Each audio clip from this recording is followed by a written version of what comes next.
Chers tandémistes, aujourd'hui je vous propose une émission spéciale sur les films sortis en ce début d'année, des films qui ont forcément attiré mon attention. Nous allons parler d'Avatar 2 qui est sorti fin d'année 2022, c'était fin décembre. Lors de la rétrospective sur l'année 2022, nous n'avons pas pu faire de review sur ce film pour la bonne et simple raison qu'au moment de l'enregistrement, le film n'était pas encore sorti. Donc nous allons faire une petite séance de rattrapage concernant Avatar 2, qui est un film qui était très très attendu. Nous allons parler bien entendu de Babylone, qui est un film qui a défrayé la chronique, qui a fait un flop aux États-Unis, mais qui fonctionne et qui s'exporte plutôt bien, notamment en France. Voilà pour le programme, mes chers amis, et je vous dis donc à tout de suite pour parler du film Avatar numéro 2. Le premier du nom avait été une révolution cinématographique en termes d'image, d'effets visuels époustouflants à couper le souffle, et il était sorti en 2009. Celui-ci donc arrive 13 ans plus tard. Il faut savoir que James Cameron a tourné les différentes suites quasiment en même temps. En tout cas, ce qui est sûr, c'est qu'il a tourné le 2 et déjà le 3, et en fonction du succès du 2, on va enclencher la suite des films, et jusqu'à présent, ils avaient prévu de faire 5 films Avatar. Donc voilà, pour ce qui est du numéro 2, que dire ? Et j'ai été un petit peu inquiet, je vous le cache pas, parce que je me suis dit comment on peut faire mieux que Avatar numéro 1 en termes de spectacle. J'avais peur de retomber sur un film finalement qui allait nous proposer quelque chose d'assez réchauffé. Je me suis dit comment on va faire évoluer l'histoire sur cette planète Pandora. Et je dois dire que j'étais surpris, parce que dans ce film, James Cameron va encore plus loin. Là, effectivement, on va traiter à peu près durant les 2/3 de l'eau, puisque sur la planète Pandora, il y a également un autre peuple, qui n'est pas un peuple de Na'vi, mais qui vit, lui, par contre, sur l'eau. Alors ça donne un petit côté resort, lorsque les Na'vi, du coup, arrivent de ce côté-là de la planète Pandora, et encore une fois, des trésors maritimes fabuleux, exceptionnels. Ce film est une œuvre d'art. Voilà, c'est quelque chose qu'on aime contempler. D'ailleurs, c'est un film qui est très contemplatif. On suit donc la famille de Jake Sully. Donc, pour ceux qui ont vu le premier film, bien sûr. Alors, c'est très important de voir le 1. Je vous cache pas que si vous n'avez pas vu le premier, vous allez vous gâcher quand même une grande partie du plaisir, parce qu'il y a quand même une histoire et il y a une évolution aussi de ce personnage. Donc, on va le rappeler brièvement. Jake Sully, au départ, est un ancien marine qui est paraplégique. Et il y a un programme qui s'appelle le programme Avatar, donc qui est mis en place depuis des années déjà, qui a coûté des milliards sur une planète qui s'appelle Pandora. Cette planète est plébiscitée pour des ressources qui pourraient permettre à notre belle planète Terre de continuer à exister. Voilà, tout simplement, on a besoin des ressources de Pandora pour continuer à vivre. Les êtres humains, malheureusement, n'ont pas d'autre choix que d'aller explorer, puis ensuite coloniser cette planète Pandora qui est magnifique. Alors bien évidemment, c'est un hymne à l'écologie qu'il y a derrière ce film. On peut aussi faire des rapprochements avec le génocide des Amérindiens, les Indiens d'Amérique. On peut aussi voir la sortie d'Égypte. Enfin, il y a plein d'interprétations possibles, et c'est ça qui est assez génial. Il emprunte à différentes cultures, notamment la culture juive, puisque, comme on le sait, le mot Navi vient des Nevi'im, qui veut dire prophète. Il y a aussi dans le langage quelques mots qui ressemblent beaucoup à l'hébreu. Et donc, dans ce premier volet, Jake Sully, lui, il est choisi parce que son frère fait partie du programme Avatar, mais son frère va décéder. Et suite à sa mort, du coup, ils vont prendre Jake, parce que au niveau de son ADN, ça correspond avec ce programme. Et donc ce programme, il consiste tout simplement à mettre un être humain donc dans une sorte de caisson. Il va être branché donc à une machine, et à partir de là, il va avoir sa version à lui, mais en mode avatar, un petit peu comme sur un site internet où vous avez une version de vous en fait virtuelle, digitale, voilà, qui vous ressemble pas forcément d'ailleurs. Et donc ce qui est génial, c'est que Jake Sully, qui est donc handicapé moteur, lorsqu'il devient l'avatar, à partir de là, il peut se promener, marcher, courir, gambader comme un fou. Il est content, il est heureux sur cette planète. Et en fait, ce programme, au départ, permet de créer un contact, un rapprochement avec les autochtones, donc qui sont les habitants de cette planète, en tout cas les Na'vi, pour le coup, dans ce premier volet. pour essayer de les convaincre de quitter un endroit qui est sacré pour eux, afin que les êtres humains puissent, ceux qui viennent du ciel, hein, ils appellent ça les navis, puissent récupérer des ressources qui vont leur servir. Et bien entendu, ça va pas être aussi simple que ça, donc ce qu'ils essayent de faire, c'est d'envoyer une mission un petit peu voilà, donc, diplomatique, où les avatars ont l'apparence des navis, pour pouvoir se mêler à eux, essayer de les comprendre, apprendre leur langage, communiquer avec eux, etc. Et Jack Sully, lui, au départ, il est engagé en tant que militaire, donc lui, il est là pour le plan B, c'est-à-dire pour entrer en action et tout détruire si jamais ça se passe mal. Et au fur et à mesure, bien entendu, il va tomber amoureux de cette planète, de ses ressources, de cette beauté qu'il y a à l'intérieur, de la manière dont vivent ces gens, leur spiritualité, qui est magnifique, qui est portée au nu d'ailleurs dans ce film. Encore une fois, ce message écologique sur la force de la nature, la communion avec la nature. Et il va tomber amoureux d'une Navy, forcément. Il fallait que ça complique un petit peu. Et à partir de là, Jack Sully, qui était un espion au service des militaires qui doivent opérer de force, si jamais la diplomatie ne fonctionne pas, et à partir de ce moment-là, Jack Sully va retourner sa veste et va commencer à être un espion, mais du côté des navis, pour expliquer qu'en fait, il y a une mission. Cette mission, elle consiste à tout détruire si jamais il n'accepte pas de quitter les lieux. Et malgré lui, il va être pris dans un étau, en fait, entre le chef militaire d'un côté qui veut tout détruire et un peuple qu'il aime, un peuple au sein duquel il vit, il est heureux, et il va devoir donc protéger ce peuple face à l'assaut donc des humains qui vont venir pour tout détruire. Voilà un petit peu le plot du premier Avatar.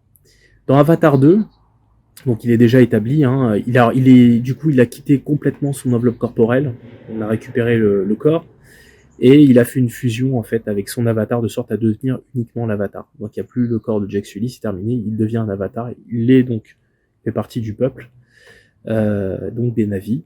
Il va se marier avec sa dulcinée et ils vont avoir des enfants. Et donc on est plongé quelques années plus tard dans ce deuxième volet. Les êtres humains n'ont pas abdiqué, ils reviennent, mais là où ça devient un peu plus compliqué, c'est qu'en fait ils vont utiliser les guerriers, notamment le chef militaire qui était affreux dans le premier film, et il va avoir l'apparence de Jack Sully en avatar. Parce qu'ils vont reprogrammer en fait son cerveau. D'ailleurs, c'était une opération qui avait déjà été faite dans le 1, mais qui était cachée, hein, donc on n'avait pas connaissance. Et il va revenir encore une fois sur Pandora avec l'apparence d'un Navi, lui et ses acolytes également militaires, pour pouvoir se fondre dans la masse. Et lui, surtout, ce qu'il a en tête, c'est de se venger et de tuer Jack Sully par rapport au premier volet. Donc voilà le plot du deuxième. Donc Jack Sully et sa famille vont devoir quitter une partie de leur établi sur Pandora pour aller vers une lointaine contrée parce que Jack comprend qu'il y a une vengeance personnelle, il veut protéger sa famille, il veut protéger les habitants, il veut protéger donc les navis, et donc va choisir l'exil pour éviter un bain de sang, un massacre.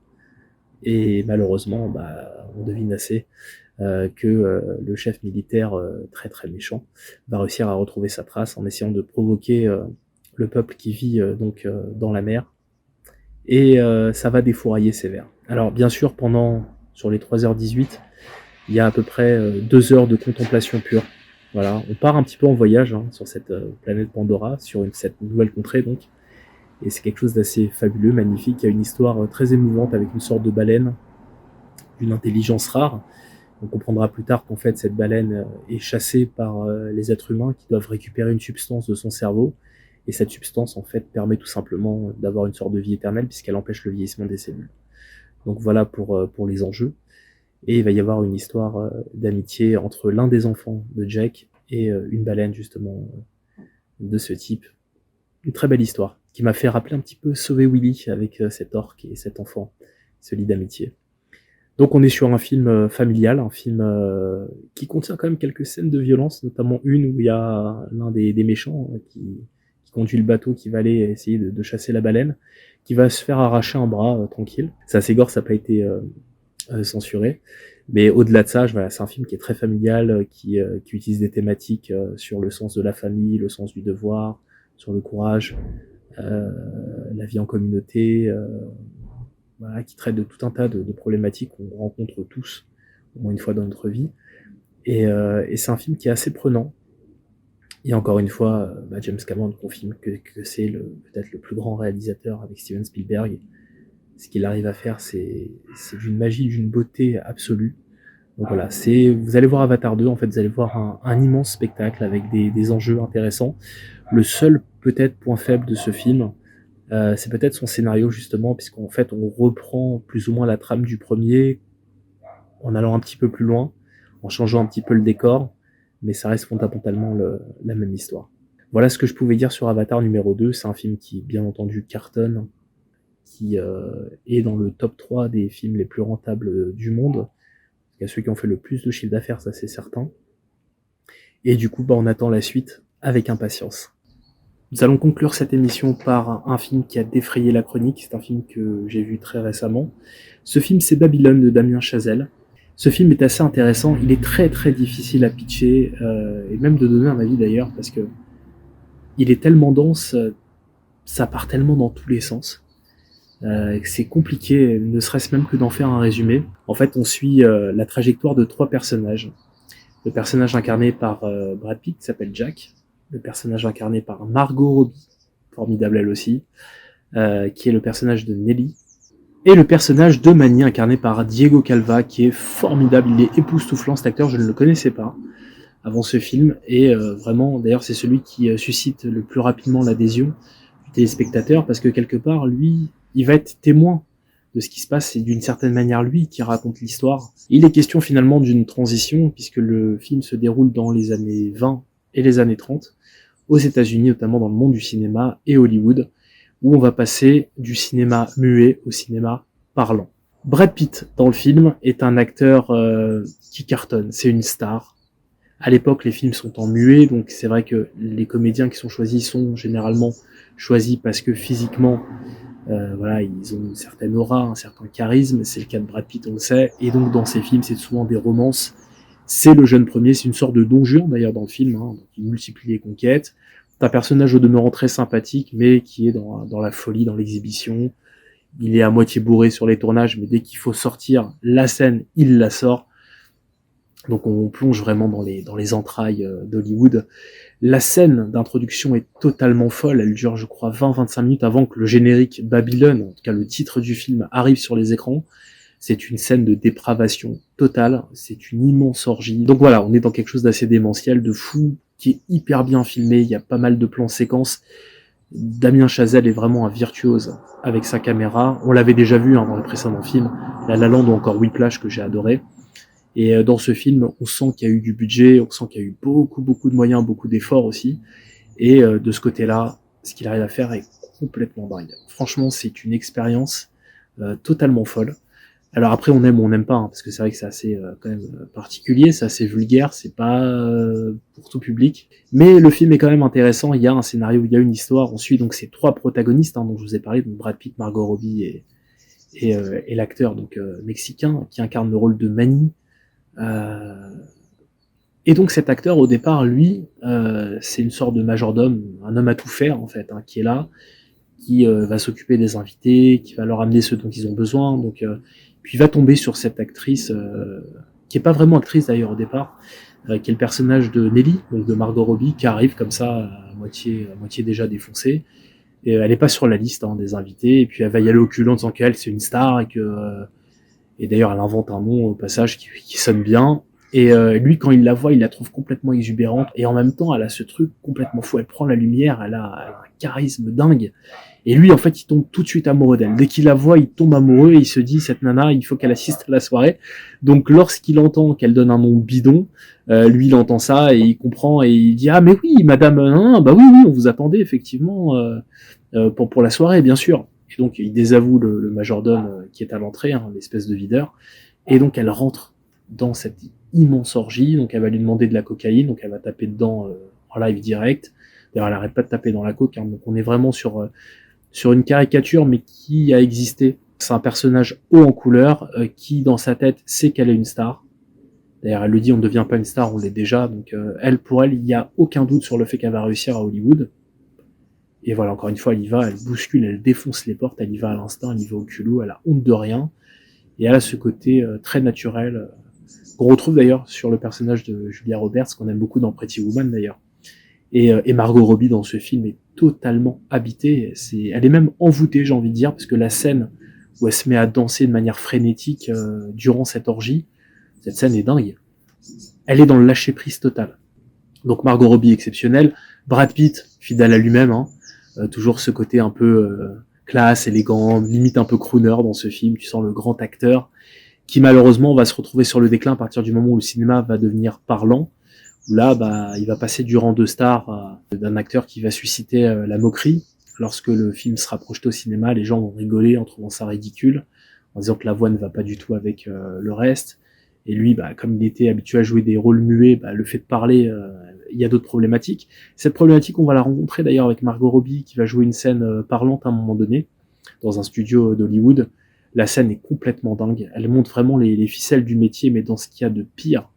Vraiment, c'est une scène qui est folle, qui va se finir d'ailleurs par le décès d'un membre de l'équipe technique. Mais cette actrice, elle est sidérante. Dans ce film, on voit comment elle va naître, comment elle va devenir cette star qui était déjà enfouie en elle en réalité, comment elle va éclater au grand jour, et voir en même temps ce côté où elle est toxique, quoi, elle est nocive.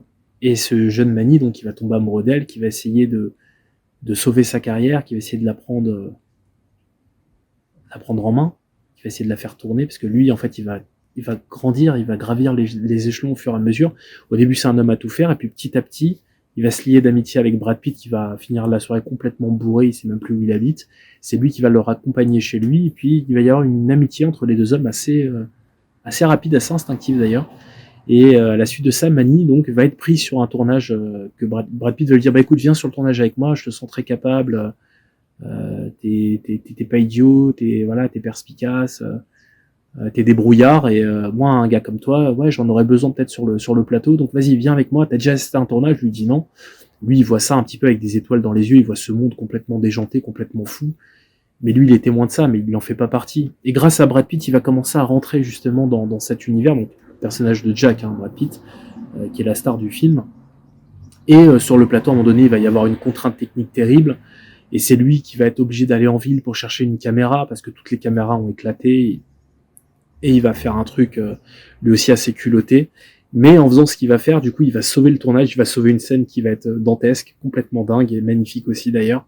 Et à la suite de ça, voilà, il va rentrer donc dans le cinéma par la grande porte, et il va monter les échelons parce qu'il a cet esprit un peu alerte, il a des bonnes idées, il arrive à trouver dans l'instant des améliorations. Donc petit à petit, voilà, il va grandir, et toujours aussi amoureux de Margot Robbie, qui lui échappe un petit peu. Et à un moment, il va la croiser à New York lors d'une avant-première, et le fait de se retrouver, le fait qu'elle le reconnaisse, ça va le toucher. Donc on se dit il va y avoir une romance entre les deux. Et en fait, c'est pas aussi simple que ça. Et voilà, on va suivre donc ces trois trajectoires. C'est un film qui est très sombre. C'est un film noir. Et quelque part, je pense que Damien Chazelle, à travers ce film, pose aussi la question de notre époque, à l'heure où aujourd'hui le cinéma est malade. Si on m'avait dit il y a 25 ans que on regarderait des films sur un téléphone, j'aurais crié au scandale, au blasphème. Et pourtant aujourd'hui, avec Netflix, Amazon Prime, toutes ces plateformes de cinéma, les gens sont toujours connectés, les gens n'ont pas le temps, ça va de plus en plus vite. Et aujourd'hui, les gens, ils consomment des films sur leur téléphone. Ils vont de moins en moins au cinéma. Il faut dire que le prix des places a augmenté, c'est vrai. Mais voilà, les gens, ils aiment bien la facilité d'avoir le film tout de suite, et du coup, on gâche le spectacle. Le rendu sur un téléphone ne sera jamais le même que dans une salle de cinéma ou même sur une télévision. Et on vit une drôle d'époque, une époque où il y a beaucoup de choses qui changent, une époque où il y a beaucoup de médiocrité, où cette génération en fait aime les choses qui à une certaine époque n'auraient jamais fonctionné. Et aujourd'hui, on voit, il y a des films d'une médiocrité qui cartonnent, qui font des tonnes et des tonnes d'argent, alors qu'il n'y a rien, quoi, c'est vide, c'est juste une coquille vide, c'est artificiel, ça raconte rien. Et je pense que Damien Chazelle, même s'il le dit pas de manière évidente dans le film, je pense que c'est sous-jacent de montrer justement cette différence, cette métamorphose du cinéma dans cette époque, qui était cette époque-là, les années 20, les années 30, et aujourd'hui il l'applique avec un monde qui va de plus en plus vite. Et encore une fois, le cinéma, globalement, tous ceux en tout cas qui sont passionnés, qui sont cinéphiles, le reconnaissent, hein, est moins bon qu'à une certaine époque. Alors bien sûr, il y a encore des grands films, hein, on en a parlé dans cette émission, j'en veux pour preuve Avatar 2, ou même ce film Babylone, qui est un film exceptionnel, qui est un film d'auteur et en même temps un blockbuster. C'est une sorte d'hybride en fait ce film. Et comme je vous le disais en introduction par rapport à Avatar qui dure 3h18 a cartonné. Il a fait des millions d'entrées en France, je crois qu'il est à 7 millions au moment où je vous parle. Babylone a fait un four. Et alors la question qui se pose, c'est pourquoi? Pourtant les deux films durent 3 heures. Dans les deux films, on a un casting exceptionnel, on a un spectacle exceptionnel. Pourquoi il y en a un qui fonctionne et l'autre non? Et je pense que la réponse à cette question, c'est que les gens, quand ils vont voir un film comme Avatar au cinéma, ils y vont pour le spectacle. Avatar est un film qui est hyper visuel, hyper stylisé. C'est un voyage, c'est presque un documentaire en fait, hein, auquel on assiste. Babylone, c'est un film qui pousse à la réflexion. C'est un film, voilà, avec des acteurs. Il y a de la parlotte, c'est très bien écrit d'ailleurs. Donc même s'il y a du spectaculaire, ce n'est pas le propos du film. Là, on est sur un drame, sur une descente à travers donc ces trois personnages. Ce personnage de Margot Robbie qui devient addict à la cocaïne, qui n'arrive plus à se contrôler, qui devient encore une fois toxique, qui fait n'importe quoi. Lui, l'amoureux d'elle, Manny, donc il va essayer de la protéger, il va essayer de rattraper un peu ses bêtises, de lui donner à chaque fois une seconde chance. À un moment donné, elle va être endettée parce qu'elle va se mettre à jouer au cas. On voit pas ces scènes, hein, mais elles sont racontées dans le film. Elle va se mettre à jouer dans des casinos avec des mafieux. Elle va être endettée à mort. Lui, il va essayer de la sauver. Il y a une scène avec Tobey Maguire à ce moment-là qui est dans le dernier tiers du film, qui est super glauque. Le personnage qu'il incarne est flippant à souhait.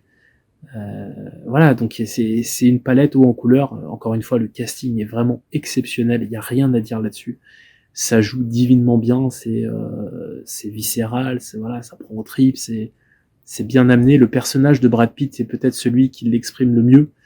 Cette espèce de machine à broyer finalement d'Hollywood qui peut faire d'un acteur une immense star et en même temps le détruire en un claquement de doigts, quoi. Parce qu'encore une fois, c'est le public qui choisit et on se met au diapason. Et ce film, encore une fois, est très brutal. C'est un film qui massacre en fait ces personnages. Damien Chazelle, je sais pas, il y a une certaine empathie, j'imagine, de sa part en tant que cinéaste. Et en même temps, il montre une réalité très crue. Et ce film est très très sombre. Et c'est peut-être aussi pour ça que le bouche à oreille n'a pas bien fonctionné. Puis je vous cache pas que de voir un film de 3 heures qui n'est pas forcément un film spectaculaire ou visuel, même si encore une fois il y a du démonstratif, hein, comme je l'ai dit, ça peut rebuter certaines personnes de se dire voilà, je vais me poser 3 heures dans une salle de cinéma pour voir un film où on va suivre des acteurs, on va suivre des personnages fort intéressants en demeurant, mais c'est peut-être un peu longué. Et donc c'est peut-être aussi pour ça que ce film a fait un four aux States. Il faut savoir qu'il a coûté 80 millions de dollars, ce qui est pas rien.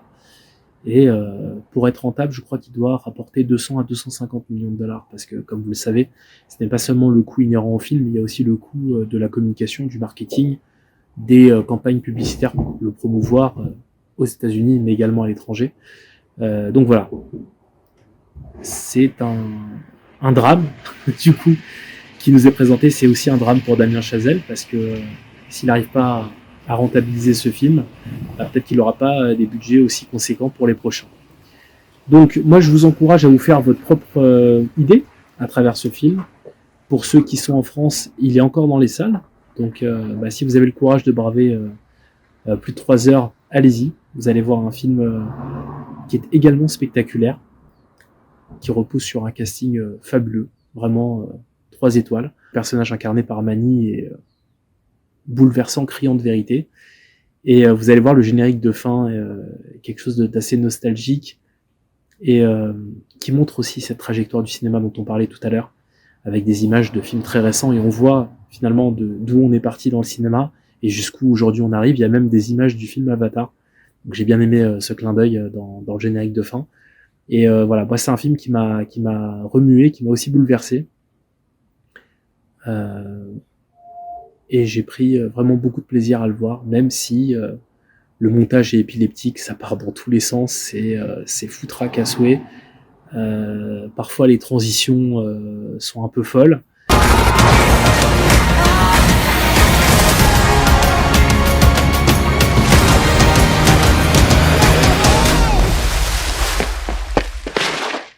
Mais c'est du cinéma, voilà, et le cinéma que j'aime.